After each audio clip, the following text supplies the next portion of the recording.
Yes, thank you, Rowan. Pieter-Steph, well played at the weekend.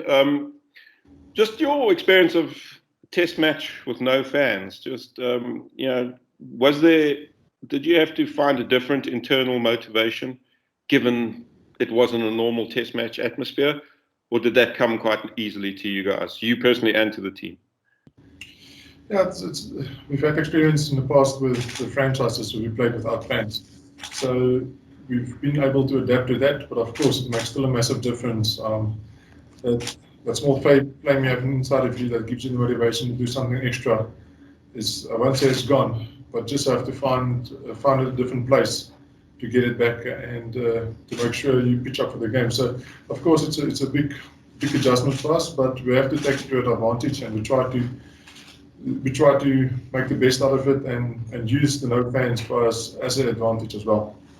Could I just follow up on that, Round? Sorry, Pieter-Steph. Just does it put more emphasis on you as leaders in the group, yourself, Sia, the senior guys, to find that fire for the rest of the team, to show them, to build them up, given that you don't have that few percent from the stands? Yeah, we'll prepare for the whole week.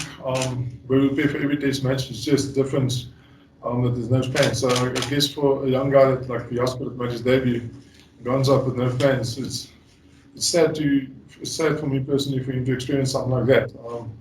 For me, when I run up for my first debut and with fans there, it's so special. It's something you dreamed of from a young age. So as seniors or as a playing squad and coaching squad, we'll always try and make sure we'll tick the right boxes to get that flame inside of us and ready for each test match. Thanks. Thanks, Craig. Thanks, Pieter-Steph. Next question, then Fatima. Good afternoon. Hi, good afternoon. Thanks, Rayan. Peter, congratulations firstly on your first test match. Just one question. From the match, obviously that took place on Friday, what are you taking with you into this week, obviously in terms of preparation for the next test match? I think this test match we played on Friday is a good indication of where we are at the moment and what we have to work on. So there's a few vital stuff I think that's not lost, that just need a bit more attention. And I think that will be our biggest focus on for this weekend as well. So I think it's small stuff. It's just maybe a decision there or that probably wasn't good enough, but that's something we can always fix on. I don't think it's something to worry too much about. Thank you. Ken Boland, you're up next. Thank you. Thanks, Ryan. Hi, Pieter-Steph. Very well played. You mentioned trying to make the most of not having crowds and using it to your advantage. Could you expand on how exactly you use it to your advantage? Again, it's a mental shift you have to make. So we'll try and, for instance, the communication is a big focus point on for us. We can communicate with each other better on the field, and where messages don't get lost in translation with all the noise and music playing normally. So I think that's probably the biggest focus point for us, is just to make sure that the communication is better on the field. Thank you, Pieter-Steph. Adnan Mohammed, good afternoon. Hi, good afternoon, Ryan. Hi, Dion and Pieter-Steph. I just wanted to ask you with regards to the Georgians, the physicality. Dion spoke about the physicality that they brought, the loose trio. And then also, firstly on them, and then you obviously look. I don't know if you guys looked at the Lions, both games now against Japan and last night's game against the local Lions. They loose forwards. They've got a lot of different styles of play. The attributes that they bring, and I just wanted your thoughts on that.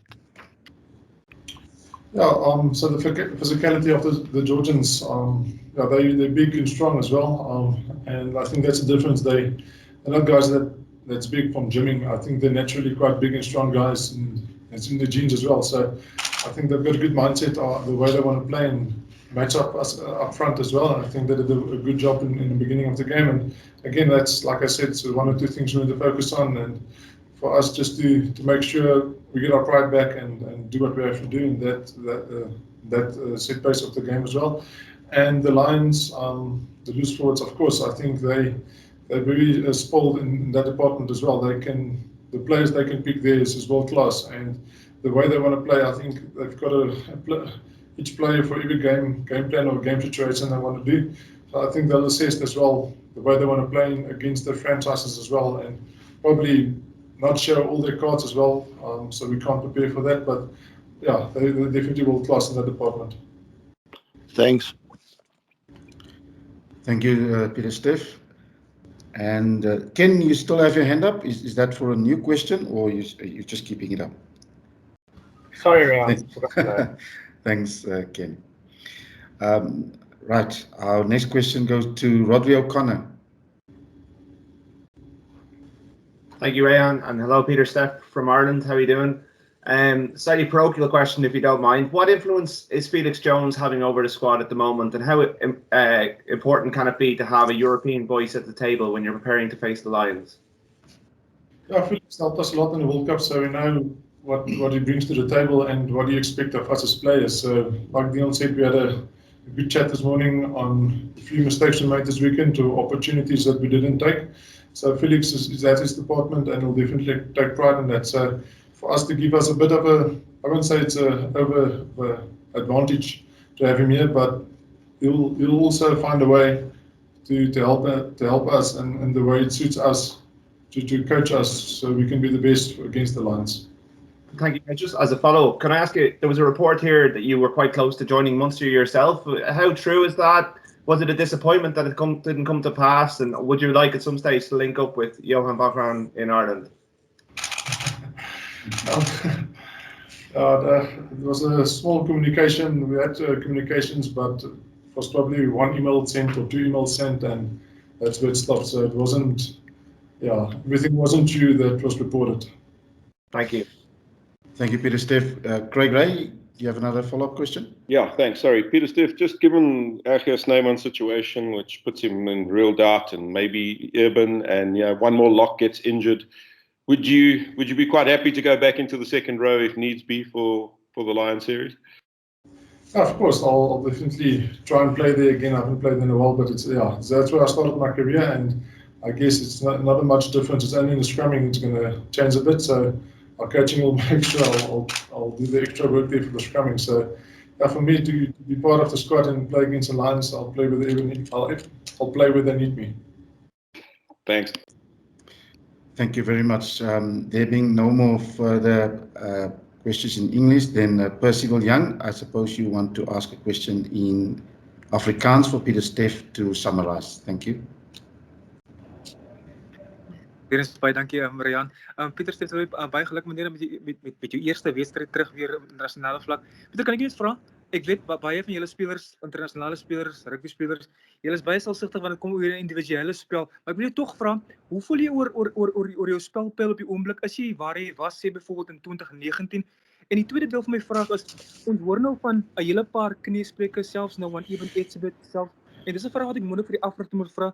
Is jy dalk huiwerig dat jy self ook moontlik besering kan opdoen? Ek weet die aard van rugby is dat daar word kontak gemaak, maar praat julle afrigters enigstens daar of julle spelers enigstens daaroor dat julle moontlik jouself kan seermaak in die aanloop tot hierdie groot reeks teen die Britselies? Ongelukkig as jy daai mindset het van ingaan om alles om seer te kry, het ek al my verlede ervaring kry gewoonlik seer. So jy wil daarin soveel as moontlik uit jou gedagtes uitsny en as jy daaraan dink, het ek al ervaar gebeur het met jou. So dit is definitief deel van my gedagtes. Probeer myself en manage op so 'n aspekkie. Jy is ook net so goed as jou laaste wedstryd. So op 'n persoonlike vlak, ek het teruggekom van 'n erge besering af, so vir my is dit regtig net 'n voorreg om terug op die veld te wees en te kan speel en lekker te geniet. So ek dink ons almal kan altyd beter. So ek dink as jy 'n professionele sportman is of enigiets in jou loopbaan, jy sal altyd streef om beter te raak en beter te wees. So dit is definitief waar ek op die oomblik is, en ek dink almal in hierdie hele groep is op die oomblik daai selfde groep wat sê. Ryan, kan ek moeilike opvolger asseblief? Gaan voort, Percy. Baie dankie, Ryan. Pieter, kan jy vra, daar was 'n Engelse vraag vir jou gewees oor die leierskap. Jy weet ook deel van die leierskap in die groep is. Is daar baie druk op julle as senior figure in die Springbok groep, veral die lig dat julle nou eers moontlik die Vrydag is julle tweede internasionale wedstryd weer terug op die veld gaan wees? Nee, glad nie. Ons het natuurlik ouens wat as jy nou kyk na leierskappe met met toetsen, maar ons werk glad nie op daai vlak is. So ons het maar ouens wat bestuur het, maak het saak op 'n jonger of 'n ouens wat baie toetswedstrydig is en al met hom, maar natuurlik die posisie is maar baie gespesifiseer tot om die leiereienskap op die veld en wat van daai persoon afhang op die oomblik. So daar's natuurlik druk op ouens om seker te maak die regte goed word gedoen op die regte tyd van die veld, maar hulle word met die regte werk, in die regte rigting gedruk op die veld.